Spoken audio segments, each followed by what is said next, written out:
Negative Synergy. It's a round 2 game because both teams had a bye, and it'll be on Tomb of the Spider Queen. Look at that, Vandy. That's an Oriole pick. You ask and you will receive. I'm very excited. I can't wait. And it's going to be played by Negative Synergy, no less. And then Seat LAN counters right back with ETC Sylvanas. Strong first 2 picks.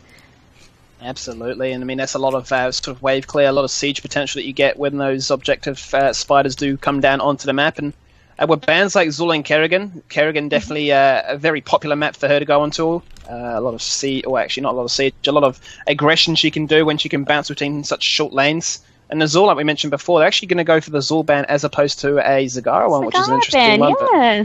Yeah, that was in my thoughts too. So hey, Zul's still not down and out. And then we've got Negative Synergy picking Johanna and Kel'Thas. That's, oh my gosh. Like, that's, once again, Kel'Thas, he's going to be doing a lot of damage, and he can effectively clear the spiders quite easy with Living Bomb. So it's good to see that, I guess, they've got a bit of a counter to Sylvanas, as in Kel'Thas can push equally as hard once he starts getting that Living Bomb up and ready. And I like those 2 picks because I feel as if this map is definitely all about how quickly you can clear the lanes and bounce between and make other things happen whilst you're waiting for those waves to spawn. So by having both Johanna and Kel'Thas in your roster, you can really just clear that wave within one rotation, one spell rotation, bounce to the other lane, sort of find a kill. Couldn't say it any better myself. And now we're thinking, now they've banned out Zagara as well. So I mean, I don't think it's as crucial now because now they've seen the Kel'Thas pick, as I said, and we've seen Johanna, so they're okay on wave clear. It's more just that they didn't want them to strengthen their hold. I think that's the aim that Seat LAN was going with that Zagara ban. And interesting enough as well, Negative Synergy are a team well known for running very backline heavy comps, so I feel as if some people will be questioning why they've taken out Zagara, but I feel this is definitely a targeted ban towards Negative Synergy in the way they like to play. Yeah. I mean, that's showing that they've done their research and they're ready and prepared. So Seat LAN's going to bring their A game. And it looks like we're getting an Uther band here as well. So they don't want to let them... Because Seat LAN's probably going to try and lock in a support now. They just don't want them to have Uther to do that Uther ETC combo that you touched on before, Skimmy. So who do you think they'll go with then, with the choices left? I feel definitely whenever you're versing a Kel'Thas, you're almost channeled into having to go a AoE support. I feel like Rhaegar's the most obvious option here. Depends if their support player is comfortable playing Karazim. Yeah, we'll see what they sort of go with. But I was thinking as well, Rhaegar. But no, they're picking up some damage in Li Ming, and then see who their other pick is. I mean, Li Ming, she excels in everything, and she's going to be quite difficult to deal with. So now they've got a mage on their side as well, and she can sort of, if she goes Wave of Light, Force Wave? Ugh, so jumbled this morning. Wave of Force? Wave of Force. I got everything except the right order of words. But if she goes that heroic talent, she can sort of, I guess, deny them from surrounding their team if ETC doesn't get off a successful mosh. Mm-hmm. I think what they're really asking themselves right now is, do we lock in the support, or are we quite comfortable to go for one of our DPS? They left it down to the very last second in that draft. They've actually gone for the Tyrande, which is then pairing that with ETC for the sort of stun combination, what we used to see dubbed as Miranda with the Mirrodin. But I don't feel like this is going to be the solo support. I feel like they're almost certainly going to have to go another support given they're up against the Kayle. Yeah, I don't think it would be enough. Even if she took Shadowstalk, I don't think it would be enough to keep them alive. As you said, Kel'Thas just does such a good job of, especially if you're sort of surrounding a team and all clumped together, that living bomb going off, you think it doesn't do much, and it really ramps up towards the later levels. Absolutely, and it's now Negative Synergy's chance to lock in 2 picks of themselves, and I feel as if, given the way they play, they're looking for another ranged assassin of some sort, looking for the options that they have. Wouldn't be too surprised to see them go for something like the Tyrael, Tychus, or even Vala. Yeah, I'd like to see one of those locked in. I mean, they've got the Zeratul there. Is that for some high-impact VPs, as well as to keep Li Ming on her toes? And Sylvanas as well. So I guess now Sylvanas, she's going to be a lot more weary in sort of pushing up to the gates, because Zeratul could be looming behind, ready to gank her. They might even be thinking Fausted, but Oh, there we go. Look at that. They're hovering that Tesla. I feel like that's almost a denial pick to a certain degree to see her at LAN saying, you've gone to Toronto. We know what this sort of pseudo-support pairing involves. So we take that away from you. You can't counter our Zeratul as well. So what is your option now? What's your last pick going to be? So they could either fill up with more damage or... I mean, they're in a bit of a tricky situation now, aren't they? Which just begs the question, where do you go from here? Do you feel like you're forced to lock into a standard support and have to sort of veer that Toronto into a damage build? It almost feels like they've choked themselves into that to a certain degree. Oh! And they round off with an Arcus. Well, I did not see that coming. Did you, Skinny? I didn't. I mean, that Toronto is going to be an interesting pick. I mean, they're going to have to really well play this one in terms of not taking too much damage for free. Get in, get a kill, get out. Otherwise... if they stick around for too long, that Qualifiers on his own is going to do a lot of work in Zeratul to snipe somebody off that gets pretty low from it. Their positioning is going to be everything. That's right, in this game. So they'll be on their tippy toes, dancing around the other team. So and we have a Disco. lobby up and ready for this one. So hopefully we can get this one underway in quick fashion. Mm-hmm. Yep. Not like we had the technical difficulties. And Disco, what are your thoughts on this one, mate? I was just looking... Oops, I got a little text file viewing there. Pull that down. Yeah, we're just looking at See You at LAN, the Arthur's pick at the end. I'm still two ways about that. I can see the potential behind there. Like, the only big damage dealer, right, coming out of negative synergy is Kelthus. And having Arthur sort of trying to go and maybe... Not that he can pressure the backline as such, but... He only has to worry about KT. Zeratul can come in, give him a little bit of a poke and a tap. It's not going to be enough to really take him out unless he's on low health. Tassadar's kind of the same. Johanna, no damage. Ariel, again, she's support. It's really only the KT that the artist needs to be concerned about. I think Tyrande should be able to heal that. Should be fine with healing that, no worries. What sort of concerns me about See You at LAN is they've got... Until Arthur was picked, they didn't really have a good wave clear. Obviously, Sylvanas is alright wave clear. But, Tyrande can't clear a wave. Leeming, really slow, because of the way the skill shots work. Can't hit the middle of a pack, you hit the outsides. ETC, again, he doesn't really have a high damage AoE knockback, but nothing sort of else in that regard. So I think they're a bit low. So I think the Arthur's pick was smart in that regards. Is that it gives them nice wave clear, and it gives them another strong frontliner. They can deal damage. If Arthur gets to KT, KT's going to know he's there. It's going to, the D's going to come out, and KT will get smacked down. Outside of looking at negative synergies lineup, they've got a lot ties on the KT and the Zeratul. Zeratul really needs to get to that backline and harass Leeming. He should be able to because of stealth, but if he can't, it's going to be a huge problem. It's going to be wasted. But I see it happening easily. And the KT, a lot of their damage is coming from that KT. So, looking at the lineups, on Tomb of the Spider Queen, I like negative synergies a little bit better because they've just got a more superior wave clear.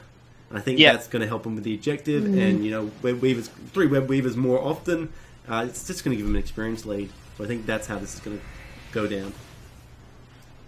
And that's how it is going to go down because the lobby is underway. The game is about to start. Well, on Tomb of the Spider Queen, like you said, I have to agree with your thoughts there on the objective sort of side of things. They have the wave clear, so we'll have to see if the execution is in place. But Vandy, are you keen? Game number 1. I'm so keen. We've waited a good long time for this one. So I'm really ready to get into it. It's going to be awesome. So first game, to kick us off, we've got Negative Synergy versus See at LAN. Yeah, at LAN, that's what they'll be looking to try and achieve with that name intact. But Negative Synergy, the hotly tipped favourites for this one, or even just for the tournament in general. And they did come second place last weekend, so looking to try and secure that final spot for that Sydney Grand Finals. And to round out their roster, to start things off, it is Lahal playing Kelfas, Sashin on Zeratul, Demise playing Tassadar, Penta is on Johanna, and Aluminum is on the Oriel. And then at See You at LAN, we've got Morton playing Li Ming, Nil7 on ETC, Altivian on Sylvanas, sorry if I pronounced that wrong, Moondruid on Tyrande, and Prak on Arthas. Crack on Arthas indeed. And well, looking at the specs so far, we've got the Empower being picked up by Torande, so potentially looking to go for that full Owl build. We'll have to see that one does progress throughout the game. We've got Block being taken by Arthas, so looking to do a lot of dueling potential. And it seems to be that we've got this Flame Strike build, the most common one ever since those Kel'Thas changes, so expect to see him play quite greedy and look to try and get those stacks up early on in this game. Quite greedy, but quite cleverly, because if he dies before completing the quest, he's going to lose all those stacks. Yep, absolutely. So there's going to be a lot of rotations in terms of making sure he doesn't get caught off too early on in this game and scouting out what Sasha can do. The mobile ward of Zeratul, if you will. Indeed. So, I mean, we've got both teams here. They're just, trying to get a little bit of intel on each other, but now they're breaking into their lanes, as we sort of see. Not too much going on in the early stages. People sort of try to keep it easy, but oh my goodness, Johanna there! She looked like she was going to get a bit concerned, but Iron Skin pops it, walks away. I mean, Johanna's never really caught, is she, Skimmy? Nah, I mean, if you pop the Iron Skin, you're not going to be too phased by that one whatsoever. And you can see here, Nilsen actually going to go for the aggression. Oh, big stun comes out into Session, and that's his life gone in a nutshell, just like that. But you can see this is the strategy that LAN are trying to achieve here. They realize they have the weaker wave clear, so they're going to just look for those rotational kills when these teams bounce between lanes. Indeed, and Morton hit the full range on his orb, so bam, we saw his sort of health just fly off there. Poor Session. That's the one, and that's what you got to try and do with these squishy targets and not allow them to manipulate this map as well as they would like to do. And you can see they're having a great time when they are bouncing into those lanes. You see the Condemn comes out, the Flame Strike too, and that wave just goes. Looks like that as well. Luminum Nil7 here. actually going to get into the aggression there. Gravity Lapse does come across. Nil7 taking a fair chunk of damage. He does actually pay the price for this one. Session doing a great job there to maximize his DPS and get out before dying himself. I mean, I guess what we saw there as well, I was worried on Luminum, but once again, playing that Auriel, she's never really caught out. As long as she's got energy, she'll just drop a massive heal to top the team right up.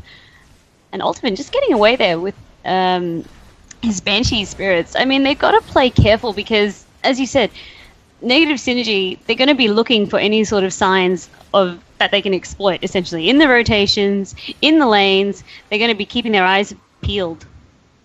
Absolutely, you can see that's what they're trying to do when they are bouncing between these lanes. They're not going to go for those fog of war. They're going right to the side, and look at that. There's the aggression once again. Big Lunar Flare comes across and taps onto two, but the Gravity Lapse for the counter engage comes across too. Living Bomb to deter any further aggression. It's a bit of a scuffle, a bit of a skirmish, but no fights, no kills. But there's another Power Slider. Big opportunity spotted there by Nil7 trying to get two members, but once again, they're just topping each other up. Luminum doing a great job with that AoE heal. And that's why Auriel is so good. As I said, if everyone's sort of clumped around, Auriel just drops it and bang, everyone's just back up again, especially if their energy bars charged up all the way. But, I mean, it's interesting to see, though, Secret LAN, they're playing they're respecting negative synergy. They're trying to make sure that they're not getting caught in awkward positions, and they're actually fending off the aggression quite well from negative synergy, I feel. We can look at the XP bar. They're not actually that far behind. They're basically saying we really understand, what your comp is trying to achieve, and we realize that, if we just go based on wave clearing, we are going to lose in that respect. So if we can try and get some early kills, then you can't wave clear as well, and then you can't stack up those objectives to really win with the push power you have. Exactly right. And I mean, with Zeratul, I mean, Sashin, he's not going to be doing a lot, I guess, because of the way they're sort of doing their rotations. Nil might be lapse there. Oh, Nil7 getting very low, but he's not going to be dead in this case. Bragg has actually rotated up from the bot lane. Same with Tassadar too. Bit of an exchange as the two tanks get dropped quite low. Moondroid as well. The solo Tyrande having a very hard time trying to keep this entire team topped up, Vandy. And that was one of the concerns we sort of had there. But Sashin getting in a bit of trouble there. He's very squishy. He needs to watch out. They have a lot of, I guess, coincidental damage that he can just sort of be popped out and it can break his stealth. So he just needs to be wary. Yeah, he's had that blank on lockdown ever since that first kill, though. He's making sure he does not die in a similar fashion as before. But level 6 to level 6, still very equal footing at this stage. But the first set of Web Weavers are in favor of negative synergy, and they'll be coming down the same map in just a second. So depending on how negative synergy can capitalize with the Web Weavers, they could actually gain quite a large level advantage here. It just depends on what they're going to do. Are they all going to just stay in one lane? Are they going to try split Secret LAN? So it looks like they've sent sort of 3 up top and we've got 2 in the middle. Right now you can see they're just pushing it for free. Right up top lane, so they can take out a lot there and then start to build that experience lead. You've still got Tessadar sitting in the bot lane. They actually did force Arthas to go back, so he's reset himself now. He's got mana and health to work with. And Demise doing a great job to bring that first tower down. But Tyrande does actually die in the fold of things. There comes a stun out as well. Nil7 seemed to be the next target of focus. Morton dropped down very low, down to a quarter. He's scared there. Session is hunting for blood. He's still going very deep. Far, far past that fault, but he's realizing it is a bit aggressive. It's only 5 minutes into this game. Let's not get too ahead of ourselves. It's alright at this stage. Morton having a bit of trouble there. Session on him, but Nil peels from him and he's all safe. I mean, once LAN can get a turn. Oh, Penta! Getting dangerously low there. Ultivin wants to go in for it, Skimmy. Yeah, Ultivin is actually getting very aggressive there. He went in for the Haunting Wave, but he doesn't find the kill in the end. Morton's still looking for damage. Arcane Orb does come across. There goes the Power Slide. They're looking for the target in Lumen and trying to take out that support. Big Lunar Flare comes across as well, and that denies Tessadar from achieving any dimensional shift or what case. He gets taken out there. They still are behind an XP, but that's 2 crucial kills to give them a bit of breathing room. That was massive. I think that was a little bit greedy by Negative Synergy there. They're sort of... Oh, Session! In a lot of trouble there. Yeah, I think that was a little bit greedy. Yeah, so the Web Weavers sort of fell, and then they still decided to stay because they wanted to try take down that fort, but they just didn't have enough after that sort of extended push, and that's when LAN sort of saw that they could capitalize and push back. So I think that was a little bit greedy by Negative Synergy to overstay their welcome. They already took out a fair chunk of their base, and Tassadar as well did a good job. Demise pushing down bot, so there was no need to really sort of stay there for longer than they needed to be. And they paid the price for that. Indeed, to LAN, the new team, the Pug team, if you will, they've only formed for this tournament as a fun team. I actually played with them last night, and they said that, we're not expecting to do anything too major. We just want to have a bit of fun. It's better than Quick Match. It's better than Hero League. We just want to play some competitive Heroes of the Storm. And right now, they're giving Negative Synergy a bit of a run for their money. Negative Synergy are with, these Web Weavers against it, but look at that. Oriel gets taken out. And they are, couldn't do anything. The stun. So this is where it gets dangerous, because this is where I guess Sylvanas can also sort of shine, because she can disable the fortifications, and that's why they're having a much easier time of taking down the fort, as opposed to Negative Synergy, because she's just disabling the structures and essentially allowing the Web Weaver to wail on it for free. That's Sylvanas in a nutshell there. Doesn't matter how far behind you are, if you can... disable these structures. If you can really manipulate that objective, you can do great jobs with that. Look at that Syndragosa. Yeah, so majestic. Wow. Did not think we'd see that. Thought we might have seen the Army of the Dead. Usually speaking, you'd go for that Syndragosa if you didn't have a Sylvanas, but they're looking for all that aggression, disable as much as they can, and they've worked them way all the way towards that keeping the bot lane there, Bandy. Exactly right. So they're going full sort of disable, full sort of push, as well as I guess what the Arthas wants to do as well is because it also slows hero move speed, so allow them, give Negative Synergy a harder time to sort of collapse around them as well. Yeah, absolutely. That might be the absolute reasoning behind what I've decided to go for this one. There goes the Tassadar. Force Wall comes across, and it's actually going to block out Ultivia and takes a fair chunk of damage down to half, but he's going to have support from Moondruid there, topping him up, keeping him healthy, and like I said, his later fights do pan out. Yeah, I mean, Ultivian could have gotten really punished there, but Moondruid had his back, and Negative Synergy, just the rest of the team members weren't in a place to sort of capitalize on that amazing force wall. So we see Negative Synergy really trying to deny a back-to-back turn-in, but they just couldn't quite get there to lock down the area. Penta being too obnoxious on Johanna. Oh, look at that. The two tanks have collided on each other. Nil7 actually getting dropped extremely low, but there goes the Chrysolagus. It's not going to be enough because Joanna does pay the price for it. Dies anyway. Forceful comes out. Big damage on towards Crack. Look at that. There goes the mosh pit, though. There's a 3-man mosh pit, and so much damage comes across Zeratul. 1, 2, 3, all gone down. They're looking for one more. Howling Blast connects. Lahal dropped to 250 health there, Vandy. So and that's a convincing team fight. That was... poetry in motion almost. That was ridiculous to watch. Did you just see how much value Morton got from this? Oh my days, Vandy. Down to 20 health on Lahal. Oh my goodness. What's happening, Skivvy? That was just so well executed by See You at LAN. Morton would have been so chuffed there. Did you see his disintegrates? He got so much value from them. He would have been so pleased with himself. Wow, Nil7, the dream there, 3-man mosh pit makes it happen with the AoE damage to follow it up. They're really going to start to abuse it. We're seeing it again. The next set of Web Weavers are in their favor. They're pushing with Sylvanas. They're making it work. And, they're actually ahead in this game. They're 2 levels up. They've got a talent in tow for them as well. There goes the Chrysolagus. Oh, but look at that. The Phoenix and the Flame Stripe actually gets completely negated there by that VP. The Shadowstalk comes out as well. There goes a big stun on towards Nil7. He's going to drop down to 50%.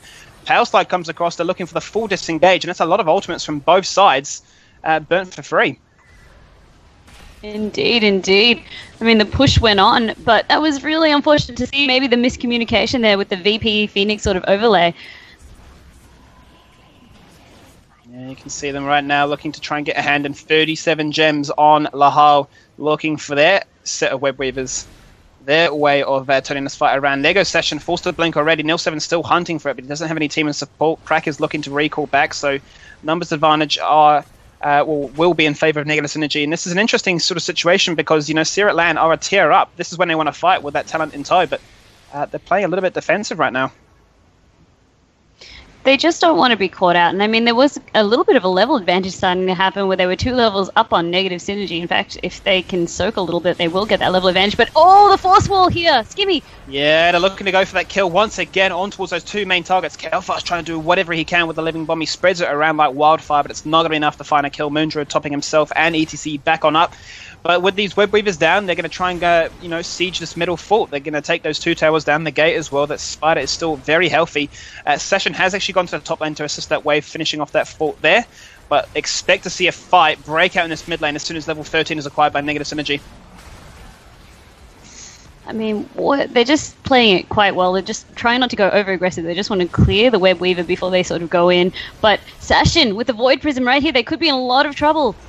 Yeah, look at that. Once again, the Greater Depths comes across, but it's just not paired together. There goes the mosh pit onto 3 members once again. Molten doing Molten things. There goes the Syndra Ghost. So 2 members taken out straight away. Chris Lagos has been popped, but it's not going to be enough because he's still looking to die. Lunar Flare comes across. There goes Tarunde. It's a 1-for-1 trade right now. They're looking for more. Big Nil7 Power Slide. He's gone deep. He's got no follow-up. Is the damage enough now? Molten gets clamped up. He's going to get taken out as well. It seems to be Vandy. Yeah, there goes the Blessed Shield. Nice and late, but the rotational sort of change in how that fight went, the ebb and flow, if you will, it looks so good at the start there for the Sirat LAN, but Negative Synergy just found something, and they found it at the end.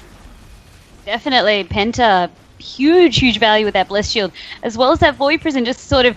Then they had to sort of... Sirat LAN was just instantly put on the reactive. What did they do there? They reacted quite well. That mosh was huge, but I think what went wrong there for Morton was that the Condemn sort of silenced, if you will, the second half of his Disintegrate, and then it put it straight on cooldown, so he couldn't get that extra damage off, and that's, as you said, the ebb and flow, and then we saw the Living Bomb start to spread, and it all went downhill there for Sirat LAN, unfortunately. That's it, and they found themselves a fair bit of advantages off that win, off that team fight there. They've taken that mid-structure, they've stolen away the Night Camp too, they've pushed bot as well, and now they're going to just try and light this map up blue. They're going to go for the golems, the fat boys, as I like to call them, in this bot lane, and just keep up this lane pressure, get level 16, and then sort of find themselves back into this game by taking the lead. Yep, Negative Synergy were like, hey, don't count us down and out. We've still got plenty of tricks up our sleeve. And that's what you can never call it too early. Yes, now Sirat LAN's just instantly put on the back foot. Maybe now they've got a little bit more respect, and they'll just be a little bit more careful about just watching Sashin and what he's doing on that Zeratul.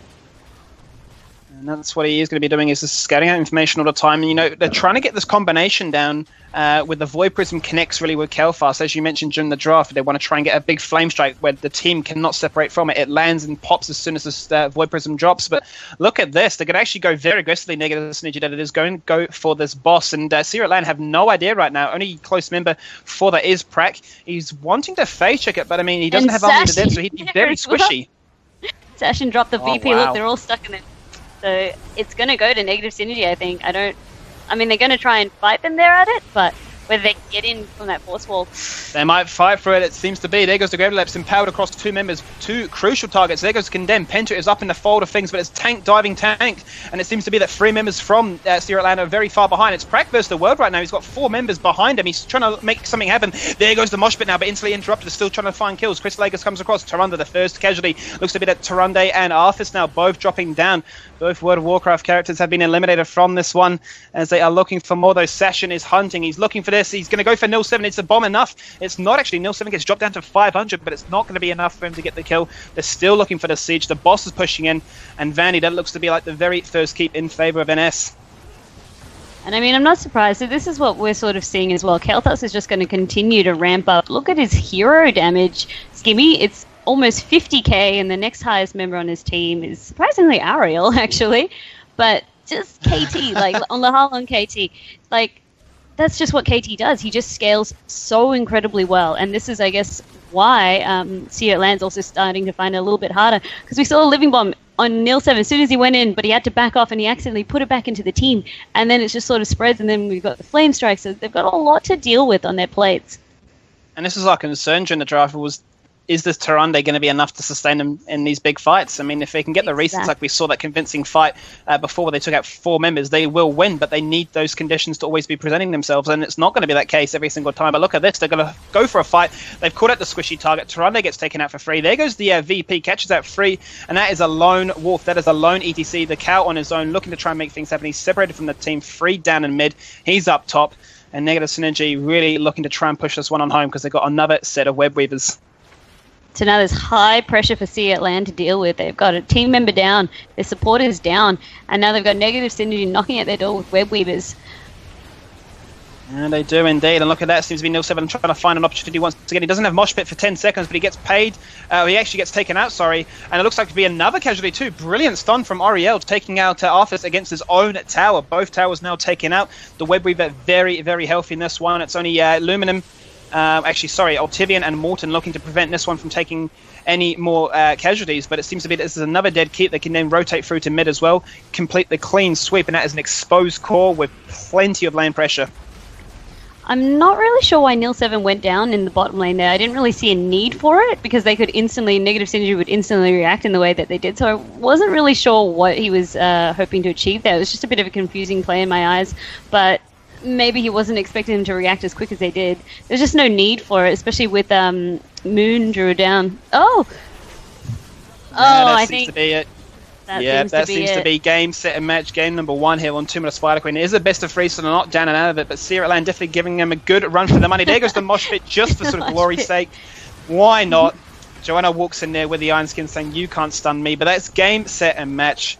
Well, actually game for this one here. 20-17. Game goes in favour of Negative Synergy there. They were almost worried for a moment there, but then they just sort of pulled their head together and then they just said, all right, we've got to coordinate better on our heroic talents. And then they really started working as a team. Sashin doing so much work, just really, I guess, providing a lot of confusion to Sea Land. That's what Zeratul can excel at, or just stealth heroes in this game can excel at, right? They just sort of, they give a lot of intel and then you can set up and sort of do ambush sort of tactics. So